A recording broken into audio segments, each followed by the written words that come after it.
The Nigerian, African, and the African American community on Twitter are currently not pleased and are having it out with the producers of Black Panther, Wakanda Forever, as the proposed soundtrack of the second part of the award-winning show was announced and did not include any African artists or Kendrick Lamar and Caesar as it previously did. On the 30th of December 2021, Twitter page Black Panther Wakanda Forever made an announcement revealing the names of artists that are being considered for the soundtrack of the award-winning show.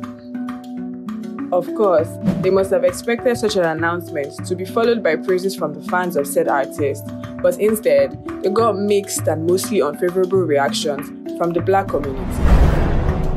These reactions that followed the announcement were mostly criticism that portrayed the soundtrack compilation as an injustice to African artists who are being left out of a narrative that is primarily about their rich heritage and continent.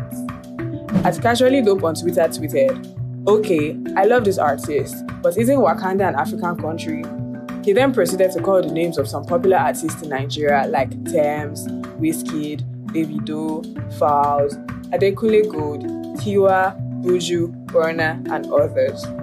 While attributing by Truth tweeted, "Call up Brandy, Tems, and Jasmine Sullivan, and some more Afrobeat artists."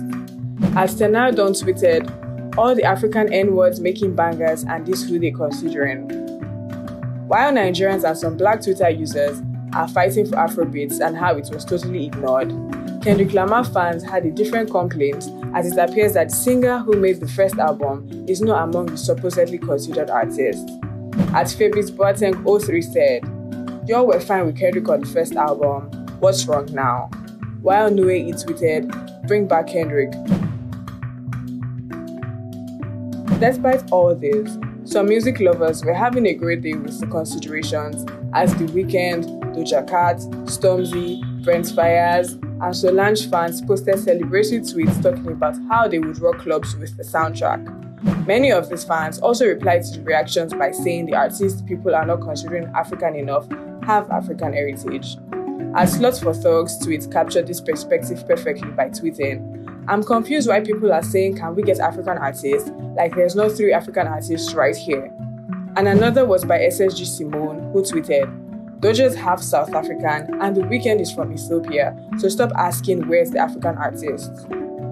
While it's obvious that the African heritage of The Weeknd and Doja Cat is news to many, it does seem everyone is fighting for their own continent as well as their favorite artists, and you can trust Nigerians to hold the fort and raise their voices to ensure Afrobeats and African artists get the global spotlight they deserve. I hate people that feel entitled.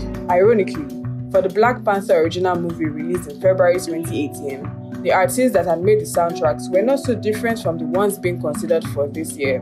Kendrick Lamar and Caesar had inspired the album, and it had featured them alongside The Weeknd, Travis Scott, Anderson .Paak, 2 Chainz, Schoolboy Q, Future, James Blake, and a host of other artists, with South Africa's Babes Wodumo being the only native African artist.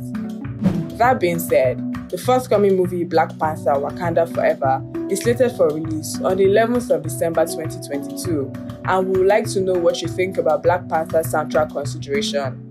Do drop your comments and don't forget to subscribe to our channel to receive the best of African entertainment content.